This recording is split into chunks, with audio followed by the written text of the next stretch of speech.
Mike sat in the dark room. The only light came from the screens in front of him. He rubbed his eyes. They felt dry and tired. He had been sitting in the chair for 6 hours. Outside the window, there were only stars. They were cold and far away. This was the USS Horizon. It was a listening station. It was very far from Earth. Mike's job was to listen to the empty space. Most of the time, space was very quiet. He took a sip of cold coffee. It tasted bad, but he needed it. He looked at the clock on the wall. It was 3 o'clock in the morning, ship time. The station was small. It spun slowly to make gravity. Mike liked the quiet, but sometimes it was too quiet. He felt small out here. Earth was a long way behind him. Suddenly, a light on his screen turned red.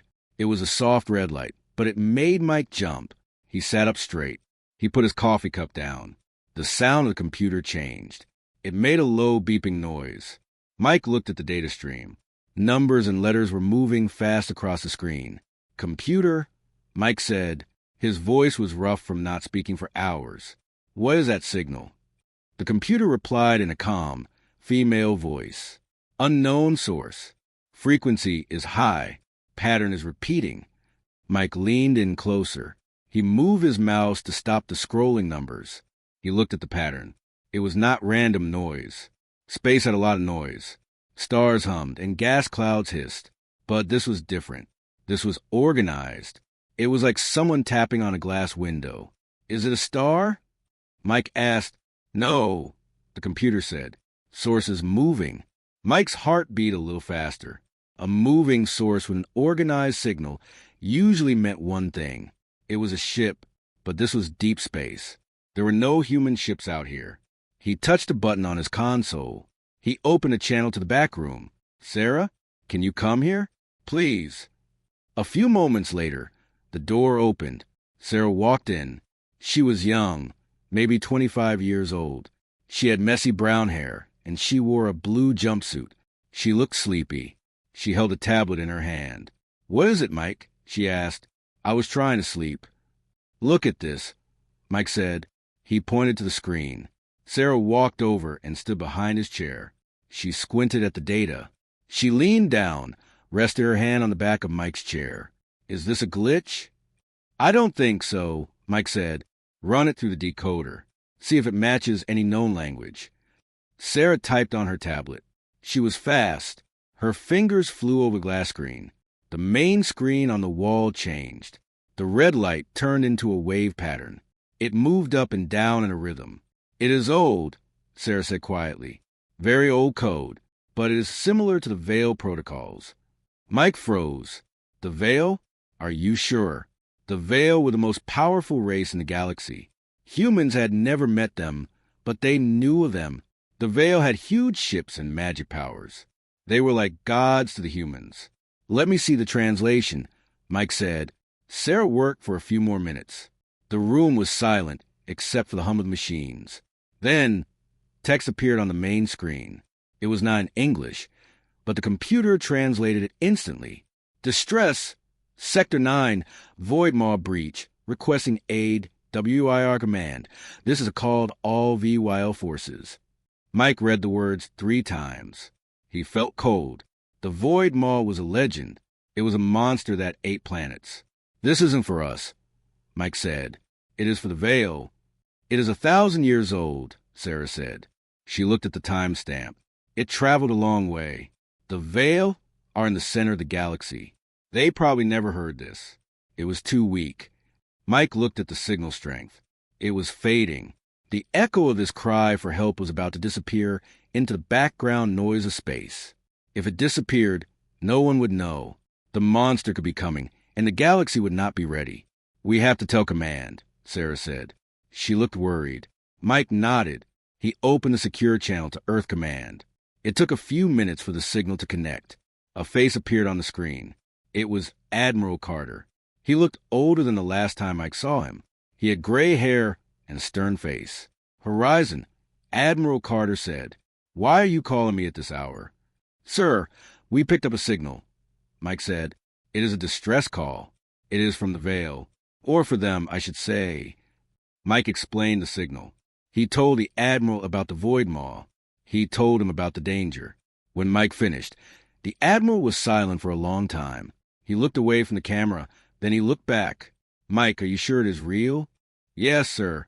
Sarah confirmed it. It is a Veil code. The Admiral sighed. Mike, listen to me. The Veil are the Guardians. If they are in trouble, that is bad. But what can we do?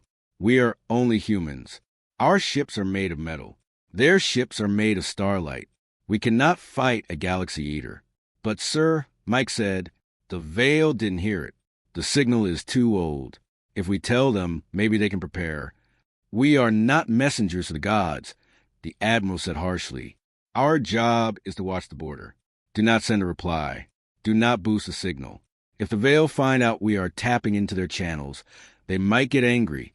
We are too small to bother them. Ignore it, Mike. That is an order. The screen went black. Mike sat back in his chair. He felt angry. He felt helpless. He looked at Sarah.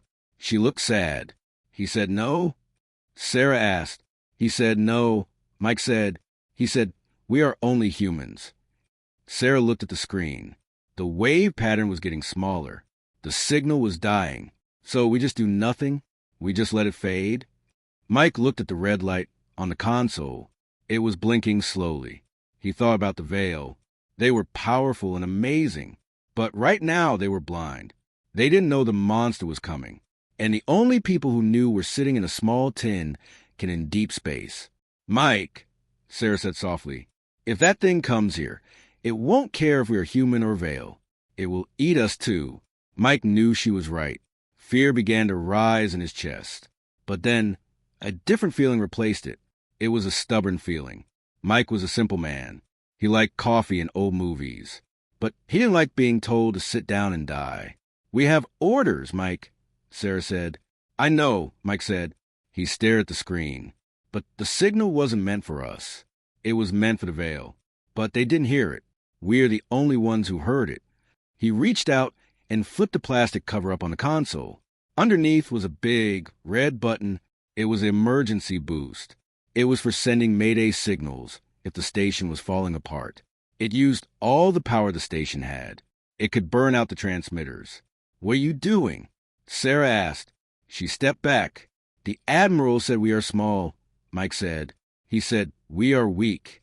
Maybe he is right, but we are not quiet. Mike put his hand on the button. Sarah, lock the navigation computer. Don't let command override us from Earth. Sarah looked at him. She bit her lip. Then she smiled a little smile. It was a brave smile. She turned to her console and started typing. Locked. They can't stop us. Mike took a deep breath. He looked at the fading signal of the ancient distress call. He wasn't going to let it die. Computer, Mike said, record a new message. Attach it to the Veil signal. Boost power to maximum. Target the galactic core. Target the Veil home world. Warning. The computer said, this will drain the backup batteries. Life support will be reduced to 50%. Do it, Mike said. He cleared his throat. He spoke clearly. He didn't sound like a tired officer anymore. He sounded like a human who was standing up. This is Mike from the USS Horizon. He said into the microphone, we are humans. We are from Earth. We picked up your call. You are in danger. The Void Maw is coming. We don't have big ships. We don't have magic. But we heard you. We are sending this to you so you can survive. Good luck. He stopped recording. He looked at Sarah. Ready? Ready, Sarah said. Mike pushed the red button. The room shook. A low hum started in the floor. It grew louder and louder until it became a roar. The lights on the station flickered. The screens turned bright white. All the energy from the station was flowing into the dish outside. They were shouting into the void. They were throwing a stone as hard as they could, hoping to break the window of a giant. The shaking lasted for 1 minute. Then the power died. The hum stopped. The red lights on the console went dark. The emergency lights came on. They were dim and orange. Mike sat in the orange light. He was breathing hard. He was sweating. Did it go? He asked. Sarah looked at her screen.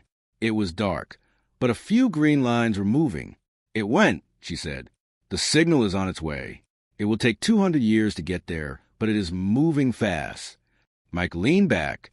He felt tired, but good. He had disobeyed a direct order. He would probably go to jail when he got back to Earth. Or worse. "We did it," Sarah said. She sat down on the floor next to him. "We answered them." "Yeah," Mike said. He looked out the window at the stars. "The Veil will get it. Eventually, they will know." "I hope they listen," Sarah said. Mike put his hands behind his head. "They will listen. Because even if they are gods, they need someone to tell them when a house is on fire."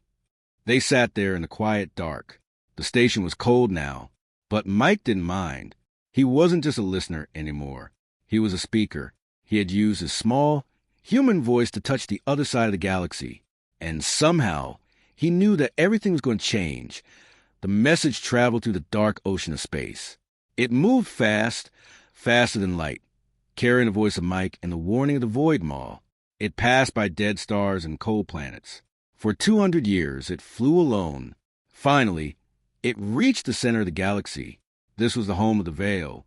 The Veil were not like humans. They were very tall. Their skin was silver and smooth, like metal. They had large, dark eyes that saw everything. They did not breathe air the same way humans did. They were powerful and very old. They had spaceships that were made of light. They could move things with their minds. They were the guardians of the galaxy. They thought they knew everything that happened in stars. But they did not know about the monster. The signal hit the Veil communication grid. It was a strong signal, full of energy in a strange, rough language. The Veil computers were confused. They had not received a message from this direction in a long time. The code was old, a code used by their ancestors 1,000 years ago. High Lord Theron sat on a floating chair. He was in the great hall of the Veil. The room was huge and white. It was very quiet. A light appeared in front of him. It was a hologram of a young Veil officer. "High Lord," the officer said, "we have received a signal. It is using the ancient code. It comes from the Outer Rim." Theron looked down from his chair. "The Outer Rim? There is nothing there but dust and empty space. Who sends it?" "It claims to be humans," the officer said. "The ship is called the USS Horizon." Theron frowned. He knew the name. Humans. They were a new race. They had only learned to fly between stars a short time ago. They were weak. They had short lives. They lived on a small blue planet called Earth. "Humans?" Theron asked. "They are like children. How do they know the ancient code?" "Bring them to me. Send a ship to get this human." A week later, a small human ship arrived at the Veil station. It looked ugly next to the Veil ships. The human ship was gray and blocky. It had scratches on its sides. It burned dirty fuel. The Veil ships were smooth, silver, and silent. John stepped off the human ship. He was a human ambassador. He was a man of average height, with brown hair going gray at the sides. He wore a simple black suit. He felt very small. The hallway of the Veil station was enormous. The ceiling was so high he could barely see it. The walls glowed with a soft light. 2 Veil guards walked next to him. They did not speak. They just guided him down the hall. John straightened his tie. He was nervous, but he tried to look calm. He remembered what Mike had done. Mike had risked everything to send the warning. John had to make sure the Veil listened. They entered the council chamber. It was a round room with a high glass roof. Through the glass, John could see the busy spaceport outside. Ships of light were flying everywhere. In the center of the room was a large circle of seats. The Veil leader sat there. High Lord Theron was in the middle. John walked to the center of the circle. There was a small spot for him to stand. He felt like a bug in a museum. The Veil looked down at him. They did not blink. "I am John," he said. His voice echoed in the big room. "I represent the United Nations of Earth." Theron leaned forward. "We have listened to the recording you sent, John." The voice of the one called Mike. He spoke of a great danger. "The Void Maw." "Yes," John said. "It is real. We found the signal. It was a call for help from your past. We amplified it and sent it to you. The signal said the monster is coming." The room was silent. Then a sound broke the quiet. It was a laugh. It was a harsh, barking laugh. It came from a creature sitting on the left. This was Commander Varth. Varth was not a Vale. He was from a race called the Krell. The Krell were lizard people. They had green scales and sharp teeth. They were strong and liked to fight. Varth was an ambassador, too, but he was not a friend to humans.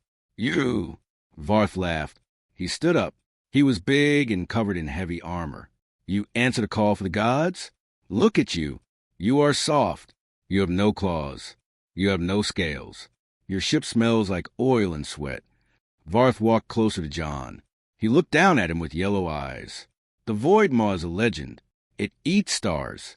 And you think you can help? You are nothing. You are meat. You are dirt. John stood still. He did not step back. He looked up at the lizard. We did not say we could fight it. John said. We said we heard it. We passed a message. Silence, Varth hissed. You are like insects trying to warn a lion. It is funny. High Lord Theron raised a hand. Varth stopped laughing, but he was still smiling. Theron looked at John. Theron's face was cold. He did not look angry, just disappointed. John, Theron said, we analyzed the signal you sent. It was crude. You used too much power. You burned out your own machines to send it. Why? Because you needed to know, John said. The signal was fading. If we didn't boost it, you would never hear the warning. Theron shook his head slowly. We are the Vale. We protect the galaxy. We do not need help from children. Your technology is primitive. Your minds are simple. You tricked your machines to scream across the galaxy. It was a foolish act. John felt a spark of anger in his chest. He took a breath. With respect, High Lord, you didn't hear it. We did. If we hadn't sent it, you would be blind to the danger. We are never blind, Theron said. But this signal is very old. The Void Maw, if it exists, is likely gone by now, or it is very far away. We have time. Varth laughed again. The human is scared. He wants the big, strong Vale to protect his little mud ball of a planet. John looked at the Vale leader. Sir, the signal indicated a breach at the rim. That is close to our space. If it comes, we will fight. But we wanted you to be ready. Theron waved his hand dismissively. You will fight? With what? Your metal ships? You would break your fists on the monster's hide. Maybe, John said. He clenched his hands by his sides. But we would try. Theron stood up. The meeting was over. You have done your duty, John. You brought the noise to us. We will record it, but do not send more signals. You clutter our channels with your screaming. Go back to your corner of the galaxy. We will call you if we need you, which we will not. You are dismissing me? John asked. Just like that. There is nothing to discuss, Theron said. The signal was a whisper. You made it a shout, but the shout is empty. Go. John stood there for a moment. He looked at the beautiful, perfect faces of the Vale. He looked at the sneering face of Varth. They saw him as a small thing, a nuisance, something to be swatted away. John straightened his jacket. He buttoned the top button. Fine, John said.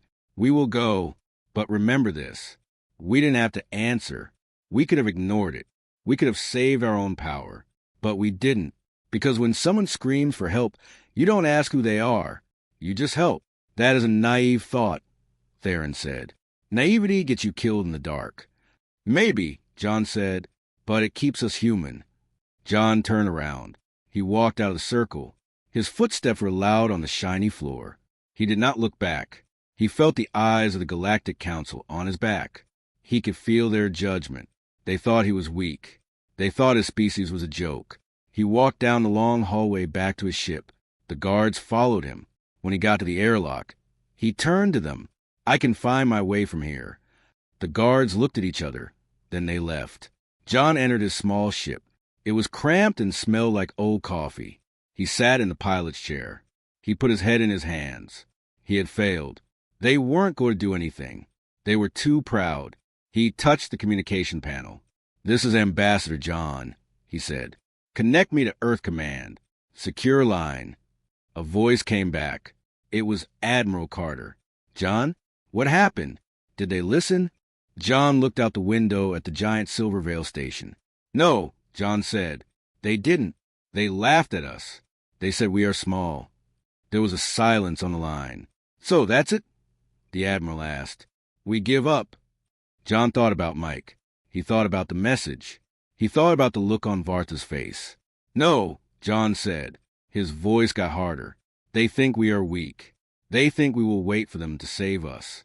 If they won't act, then we have to send the fleet to the border, not to fight the Veil, but to prepare the buffer zone. If the monster comes, we will be the first ones to see it. We don't have the weapons for a galaxy eater," the Admiral said. "Then we will make them," John said. "We are humans. We are stubborn. We break things and we fix them. We don't have magic like the Veil. We have something else. We don't give up." John started the engines. The ship hummed. He undocked from the station. As he flew away, he saw the Veil ships floating in the distance. They looked like ghosts. They were calm and silent. John looked at the stars in front of him. He knew the truth. The darkness was coming. And when it arrived, the Veil might be too slow to wake up. The humans would be there, standing on the line, alone if they had to be. "Let them laugh," John said to himself. "We will see who is laughing when the sun goes out." He pushed the throttle forward. His ship turned into a streak of light and disappeared into the dark, heading home. The colony on New Haven was a beautiful place. It was on a green planet with 2 small moons. The sky was blue during the day and full of stars at night. People built houses out of wood and stone. They farmed the land and dug mines in the nearby mountains. It was a peaceful place. It was far away from the center of the galaxy. It was far away from the politics of the Veil and the Krell. Tom was a miner. He was a big man with strong arms and a beard. He operated a huge machine called a digger. The digger had giant metal legs and a spinning drill on the front. It was used to break rocks and find precious metals. Tom loved his machine. It was loud and dirty, but it was honest work. Lisa was a doctor. She worked in the small medical clinic in the town. She was kind and patient. She fixed broken arms and treated bad coughs. She and Tom were friends. They often ate dinner together under the stars. But tonight, the dinner was interrupted. The sky suddenly turned dark. It was not nighttime. It was the middle of the day. But the blue sky went gray, then black. The birds stopped singing. The air got very cold. Tom looked up from his meal. He dropped his spoon. "What is that?" Lisa asked. She pointed at the sky. Above the town, huge shapes appeared. They looked like black tears in the air. They were jagged and messy. They were not smooth like the Veil ships. They were organic, like living rocks. These were the harvesters. They were the scouts for the Void Maw. They were massive. They blocked out the sun. The ground began to shake. A low sound filled the air, like a whale crying deep underwater. It made Tom's teeth hurt. Sirens began to wail in the town. People ran out of their houses. They looked up and screamed. The black ships started to descend. They did not land gently. They crashed into the ground, crushing trees and buildings. Dust flew everywhere. "Get to the shelter," Tom yelled. He grabbed Lisa's arm. "Run." They ran towards a concrete bunker in the center of the town.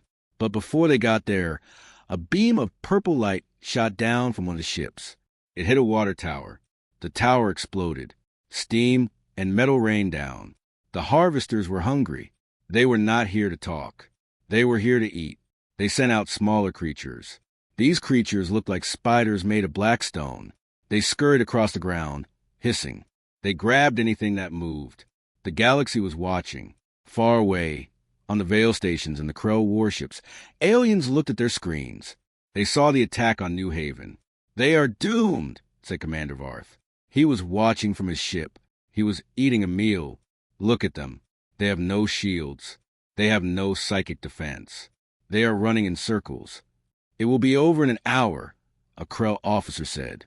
"The Void Maw scouts will consume the biomass. Then they will move on. The humans cannot stop them." But the aliens did not know Tom. Tom did not run to the shelter. He stopped. He looked at his digger machine. It was parked near the edge of the town. The metal spider creatures were heading toward the school. "Lisa, go to the bunker," Tom said. He pushed her gently. "What are you doing?" Lisa cried. Her face was pale with fear. "I'm going to work," Tom said. Tom ran to the digger. He climbed up the metal ladder. He sat in the driver's seat. The cabin smelled like oil and old rubber. He put his key in the ignition. The engine roared to life. It coughed black smoke. The harvesters tried to use their psychic powers. They sent waves of fear into the minds of the humans. On the screens, the Veil saw this. Their minds are breaking, the Veil observer said. The psionic pressure is too high. They will curl up and die. But Tom's mind did not break. Tom was angry. His mind was a mess. He was thinking about the school. He was thinking about the rusty gears of his machine. He was thinking about how much he hated these monsters. The psychic fear washed over him, but he pushed it away with pure stubbornness. Humans were noisy. Their thoughts were chaotic. The monsters could not control them. Tom slammed his hand on the control panel. "Come on," he shouted. The digger stood up. The metal legs clanked against the ground. The giant drill on the front began to spin. It made a terrible, high-pitched whine. Tom drove the machine straight at the spider creatures. The digger was not a weapon of war. It was a tool, but it weighed 50 tons. It moved like an angry elephant. The drill hit the first stone spider. There was a crunching sound. Rock and black fluid flew everywhere. The spider was cut in half. Tom laughed. It was a crazy laugh. "Get off my planet," he yelled. He swung the machine to the left. He smashed through a wall. He created a path for the running children. The kids screamed, but they ran through the hole Tom made. They reached the bunker. Lisa was at the bunker door. She was pulling people inside. She saw Tom in the machine. She saw him fighting the monsters. She wanted to cry, but she had work to do. She started shouting orders. "You, help me carry this stretcher. You, get the generator running." The town was burning. The sky was raining purple fire. But the humans were not dying quietly. They were fighting back. Farmers grabbed their laser cutters. Construction workers used their cranes to drop heavy beams on the aliens. It was a mess. It was not organized. It was not tactical. But it was furious. Commander Vard stopped eating. He looked at the screen closely. "Why are they not hiding?" he asked. "They cannot win. Their weapons are tools." "Look at the data," the Veil observer said. "Their adrenaline levels are impossible. They should be dead from shock. But they are moving faster. They are ignoring pain." One of the big black harvester ships lowered a giant claw. It reached for Tom's digger. Tom saw the shadow. He couldn't dodge it. The claw grabbed the digger. Metal groaned and twisted. The cockpit was crushed. Tom was trapped. The ship lifted the digger into the air. It was going to crush it and throw it away. Inside the cockpit, Tom was bleeding. His arm was broken. He could not move, but he could still use one hand. He looked at the controls. He saw the red button for the emergency core vent. It was a button meant to dump the fuel if the engine caught fire. But if he pressed it now, the superheated plasma from the engine would shoot out the back. "Hey!" Tom yelled at the alien ship. "Eat this." He pressed a button. A stream of blue fire shot out of the digger. It hit the harvester's ship right in its soft underbelly. The ship screamed. It was a biological scream. The plasma burned through the alien hull. The ship dropped the digger and thrashed in the sky. Black blood rained down on the town. The digger fell to the ground with a crash. It didn't move anymore. On the alien ship, Var stood up. They damaged a harvester with a mining tool. The Veil observer was silent. He watched the tiny humans on the ground. They were cheering. They were dragging the wounded Tom out of the broken machine. They were protecting him. "They have no honor," Var said, trying to sound calm. "They are like animals, biting and scratching when they are cornered." "Perhaps," the Veil said softly, "but they have teeth." Lisa ran to Tom. He was unconscious. His face was covered in blood. She checked his pulse. It was weak, but it was there. "Don't you die on me, Tom," she whispered. Tears were on her face. "Don't you dare." She looked up at the sky. More ships were coming. The main attack was just starting. The humans had guns, but they were running out of bullets. The mining machines were broken or out of fuel. Lisa stood up. She wiped the blood from her hands. She looked at the other survivors. They were scared. They were tired. They were just farmers and teachers. They were not soldiers. But they were still standing. "We are not done," Lisa said. Her voice was shaking, but loud. "Get the plasma torches from a mine. Set up traps in the valley. If they want to eat us, they are going to get a stomach ache." The people looked at her. They saw the blood on her clothes. They saw the fire in her eyes. They nodded. They didn't run. They picked up their tools. Far away in the darkness, the void maw watched. It sensed the food, but it also sensed something else. It sensed resistance. It sensed a spice it had not tasted in a long time. It sensed the will to survive. The harvest continued. The night was long. But the humans of New Haven did not go quietly into the dark. They screamed back. They fought with everything they had. And the galaxy watched in shock as the weak humans drew blood from the monsters. The battle for New Haven was not going well. The ground was black with burned grass and alien blood. The humans were tired. Their mining machines were broken. Their guns were empty, but they were still fighting. High above the planet, the sky tore open. More ships arrived. But these were not the Black Harvester ships. These were human Navy ships. They were old cargo ships and patrol boats. They had rusty hulls and patchwork armor. They were not pretty, but they were here. Admiral Vance stood on the bridge of his flagship, the Resolute. It was an old ship that used to carry grain. Now it carried missiles. Vance was an old man with white hair and a uniform full of medals. He looked at the view screen. He saw the planet burning. He saw the giant alien ships tearing into the human colony. "They are outnumbered, sir," a young officer said. "The aliens have 10 ships. We have 6. Vance nodded. "Yes, but we have something they don't." "Sir, we have no intention of leaving," Vance said, "on the planet." Tom lay on a stretcher near the medical bunker. Lisa was wrapping a bandage around his head. He woke up for a moment. He looked up. The sky was filled with the lights of the human engines. They were blue and orange. "Reinforcements?" Tom asked. His voice was weak. "Yeah," Lisa said. She smiled, but she was crying. "The cavalry is here." "The cavalry?" Tom coughed. "They are to get killed." "They know," Lisa said. In space, the human fleet moved into formation. It was not a defensive circle. It was a spearhead. They were aiming directly at the biggest alien ship. Commander Varth was watching from a safe distance. He laughed. "Look at them. They are attacking. Those cargo ships have no shields. One shot will vaporize them." "Admiral Vance is hailing the aliens," the Veil observer said. "Put on the main screen," Varth said. Vance's face appeared on the screen. He looked calm. "This is Admiral Vance of the Human Federation fleet. You are attacking our people. Withdraw or be destroyed." The alien ships did not reply. They just turned their guns toward the human fleet. The aliens did not respect humans. To them, humans were bugs. Bugs did not demand things. "Fire!" The alien mind command echoed. Purple beams shot out from the alien ships. They slammed into the human cargo ship, the Pioneer. It had no shields. The ship exploded instantly. 200 people died in a second. "Panic," Varth said. "Watch them turn and run." But the human ships did not turn. They did not run. They flew faster. Evasive maneuvers? No. The human tactical officer said on the Resolute, "Admiral, they are targeting us." "Hold the line," Vance said. "Prepare the collision course." "Collision course, sir." "Ramming speed," Vance said.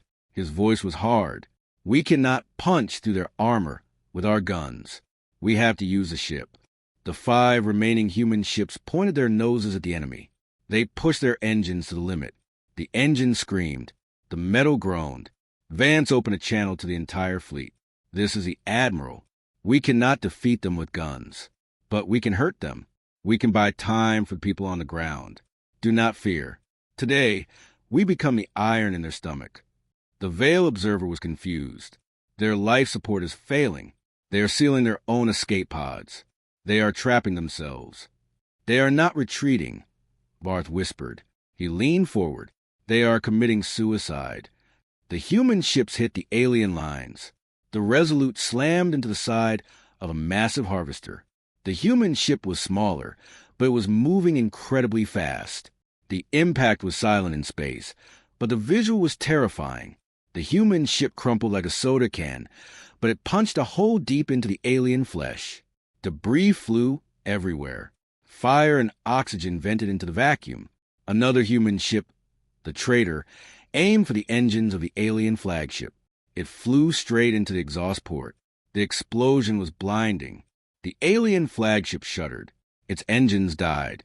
The human fleet was gone in less than a minute. 6 ships turned into dust and fire. There were no survivors, but the damage was done. 3 of the alien harvester ships were dead in the water. 2 others were spinning out of control. The attack on the ground stopped. The alien mind was confused. It felt pain. It felt fear. On the planet, the humans looked up. They saw the explosions. They knew what it meant. They knew their brothers and sisters had just died to save them. Tom looked at the sky. Tears ran down his dirty face. They didn't run, he whispered. They didn't run. Suddenly, a new light appeared in the sky. It was gentle and blue. It was a Veil ship. It arrived from hyperspace. It was beautiful and perfect. It floated above the wreckage of the human and alien ships. Commander Vartha's face appeared on every screen in the system. He spoke to the humans.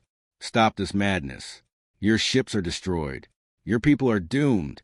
Surrender. But then, another signal cut through Vartha's transmission. It was a data packet. It was coming from the Resolute.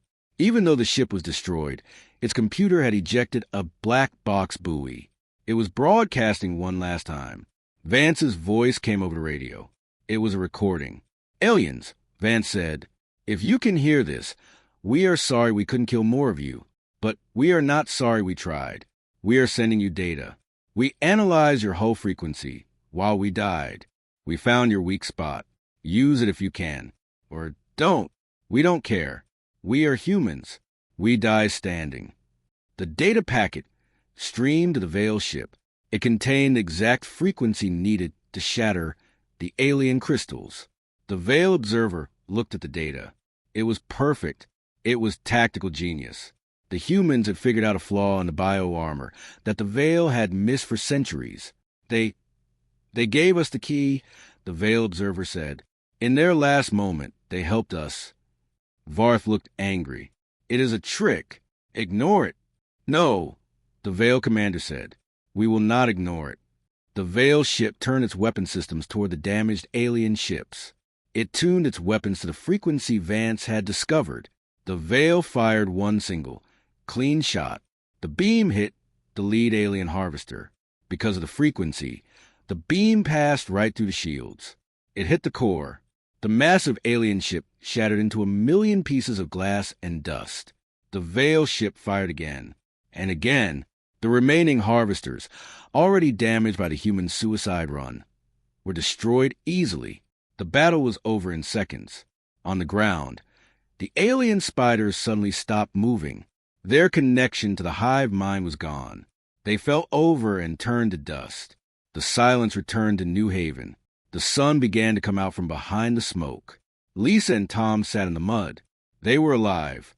They looked up at the sky where the Veil ship floated. The Veil had saved them, technically, but Lisa knew the truth. She squeezed Tom's hand. The Veil didn't win this fight, Tom, she said. Vance won it. The miners won it. We just softened them up for the gods. Tom nodded.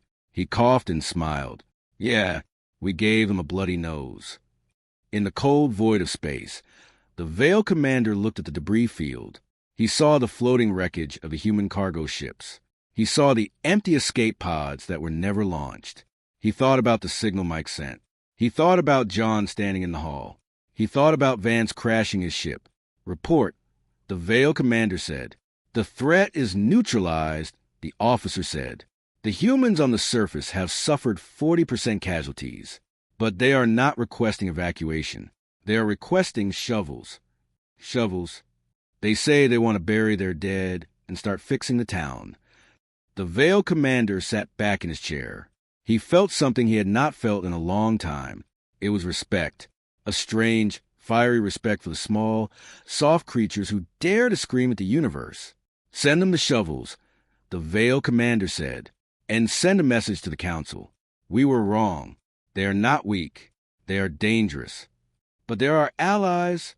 They are something else, the commander said. They are the ones who answer the door when the monster knocks.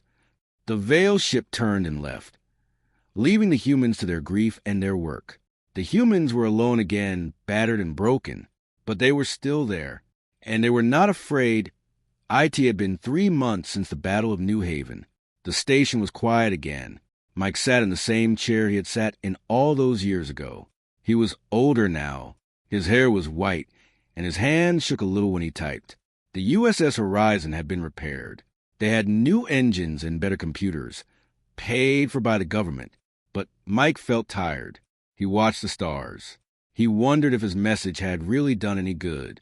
He wondered if the Veil had even cared. The door of the control room opened. Sarah walked in. She looked different now. She wore a commander's uniform. She was the boss of the station now. But she still came to talk to Mike every day. Any news? Mike asked. He didn't turn around. He kept looking at the screen. News from Earth, Sarah said. They are rebuilding New Haven. Tom is back at work. He has a new robotic arm. Lisa is running the hospital there. Mike smiled. Good. I am glad they're okay. And there is something else, Sarah said. Her voice was serious. We just received a priority transmission. It is from the Galactic Corps. It is for you. Mike turned his chair around. For me? Yes.